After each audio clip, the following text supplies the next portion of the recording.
Hello बच्चों, कैसे हैं आप सभी। आज क्लास 8 सोशल साइंस का एग्ज़ाम फिनिश हो गया है। अभी इसकी ऑफिशियल आंसर की नहीं आई है, वो आएगी शाम तक और जैसे ही आएगी मैं चैनल पे अपलोड कर दूंगा। लेकिन उससे पहले एक बार डिस्कस कर लेते हैं कौन कौन से क्वेश्चन आए थे और उनके आंसर क्या क्या हो सकते हैं। चलिए देखते हैं क्वेश्चन नंबर 1। क्वेश्चन नंबर 1 का आंसर होगा शोषण के विरुद्ध अधिकार। आप देखकर अच्छे से पढ़ लेंगे क्या पूछा गया है इसमें। Answer C, right against exploitation. Question number 2 का आंसर होगा ए, मलेशिया। आप इंग्लिश वर्जन देख सकते हैं इसका साथ साथ। क्वेश्चन नंबर 3 जो है उसमें पूछा गया है सही मिलान पहचानना है हमें, तो इसका आंसर होगा सी। सरकार के 3 अंग होते हैं, विधायिका, कार्यपालिका और न्यायपालिका। 3 ऑर्गन्स जो होते हैं गवर्नमेंट के, लेजिस्लेटिव, एग्जीक्यूटिव और जुडिशरी। क्वेश्चन नंबर 4 में नीचे कई मेजर्स लिखे हुए हैं, कई उपाय लिखे हुए हैं। इनमें से हमको बताना है कि सोil कंजर्वेशन के लिए, मृदा संरक्षण के लिए इनमें से कौन सा उपाय नहीं है। तो आंसर है इसका सी, डिसर्टिफिकेशन यानी कि मरुस्थलीकरण। तो सी इसका राइट आंसर होगा। 5th क्वेश्चन था हमारा गलत मिलान की पहचान करनी थी, तो इसमें आंसर है right B, total number of elected members Rajya Sabha 230। Question number 6 था हमारा, इसमें पूछा गया है कि सुनहरा रेशा कहा जाता है इसको, भारत और बांग्लादेश इस व्यापार के अग्रणी है, तो इसका आंसर है जूट यानी कि पटसन डी। क्वेश्चन नंबर हमारा 7 था, इसका आंसर होगा राज्य सरकार, स्टेट गवर्नमेंट।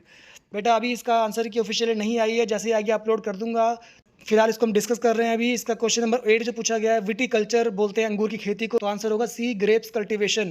क्वेश्चन नंबर 9 जो दिया गया है इसमें नीचे कुछ स्टेप्स दिए हुए हैं, उपाय दिए गए हैं कि कौन सा जल संरक्षण का उपाय है, तो इसका आंसर होगा 1, 2 और 4। Only 1, 2 and 4। थर्ड वाला इसमें नहीं है, जो कि लिखा हुआ है गाड़ी धोने के लिए फव्वारे का प्रयोग करना, ये जल संरक्षण का उपाय बिल्कुल नहीं है। क्वेश्चन नंबर 10 बोलता है पहली इंग्लिश फैक्ट्री लगी थी 1651 में हुगली नदी के पास, तो आंसर होगा बी, हुगली रिवर के पास लगी थी। क्वेश्चन नंबर 11 में कहा गया है कि अगर आपको मंत्री बना दिया जाए, पर्यावरण और जलवायु मंत्री, तो आप स्टेप्स क्या लेंगे। वन्य जीव अभ्यारण्यों की आप अधिक स्थापना करवाएंगे, get more wild life sanctuaries established. C answer होगा इसका। क्वेश्चन नंबर 12 जो पूछा गया है इसमें सीक्वेंस बनाना है हमको, हमको इसको ऑर्डर वाइज लगाना है, तो इसमें जो आंसर निकाला गया है वो है 2, 1, 4, 3, तो आंसर होगा बी, 2, 1, 4, 3। मैंने बाकी सबके वर्ष लिखे हुए हैं घटनाक्रम के हिसाब से। अगर देखें हम क्वेश्चन नंबर 13, तो क्वेश्चन पूछता है रोपड़ कृषि का एग्जाम्पल पूछा गया इसमें, तो आंसर होगा डी, काजू, कैशू नट्स। अगला क्वेश्चन है हमारा क्वेश्चन नंबर 14, ये बोलता है विष्णु भट्ट गोडसे ने कौन सी पुस्तक की रचना की, तो आंसर सी है इसका, माझा प्रवास। अगला क्वेश्चन है हमारा 15, इसमें पूछा गया है जो कथन दिए गए हैं उसको पढ़ना है हमको, तो संकल्पना इसकी सही है जबकि कारण इसका गलत है, तो इसका आंसर होगा C, assertion A is correct and reason R is not correct. अगला क्वेश्चन है क्वेश्चन नंबर 2 और ये है खंड खा सेक्शन बी, इसमें 2 मार्क्स के क्वेश्चन है, तो इसको आप थोड़ा सा समझ लीजिए। एक्स देश में सरकार का केवल एक ही स्तर है, क्या वह देश संघीय ढांचे वाला देश है, तो आंसर है इसका नहीं। थोड़ा सा आप एक्सप्लेन करेंगे, समझाएंगे, तभी आपको इसके 2 नंबर मिल पाएंगे। इसी में दिया है 24 में एक क्वेश्चन और, वाई देश में संविधान के माध्यम से यह प्रावधान किया गया है कि वहाँ सभी लोगों को सार्वभौमिक व्यस्क मताधिकार प्रदान किया जाएगा, क्या आप इस देश को लोकतांत्रिक मानेंगे। आपको इसमें एक्सप्लेन करना होगा। In country why a provision has been made through the constitution that universal adult franchise will be provided to all people there, would you consider this country democratic, give arguments in support of your answer. तो इसका answer होगा हाँ, हम उस देश को लोकतांत्रिक देश मानेंगे, उस कंट्री को डेमोक्रेटिक कंट्री कहा जाएगा। बाकी आप इसको एक्सप्लेन कर लेंगे और आंसर किसे मैच कर लेंगे।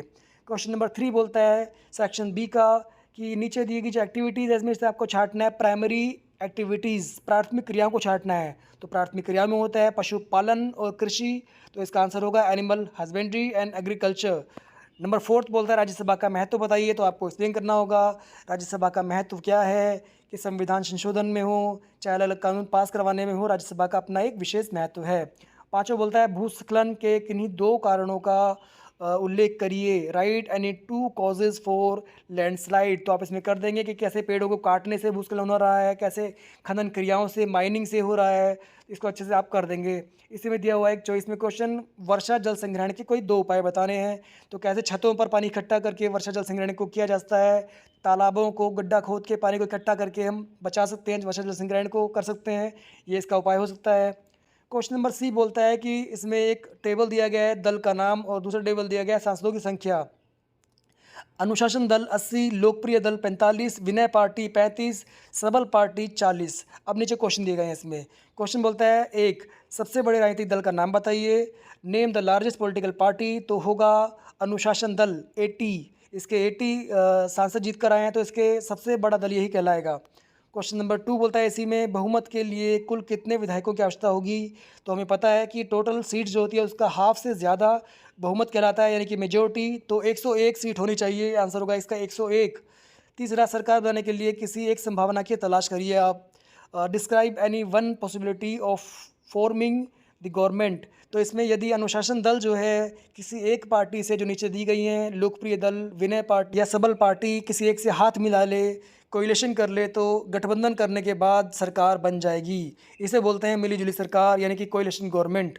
अगला इसी में दिया हुआ है, कानून संवैधानिक रूप से वैध होने के बावजूद अलोकप्रिय हो सकते हैं। तो बेटा इसको आप एक्सप्लेन करेंगे अच्छे से, थोड़ा आंसर कीजिए, इसको आप मैच कर लेंगे।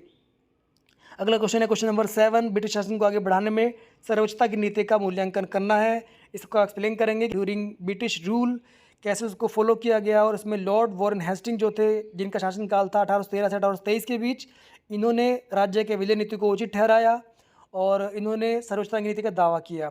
अगला क्वेश्चन है हमारा टीपू सुल्तान, इसी में दिया हुआ है चॉइस के रूप में।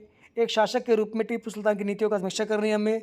तो हमें बताना होगा टीपू सुल्तान मैसूर के शासक थे। उन्होंने अपने शासनकाल में वहाँ पर बहुत सारे प्रशासनिक सुधार किए। इसके अलावा जो जो उनकी उपलब्धियाँ आपको इसमें मेंशन करनी होगी।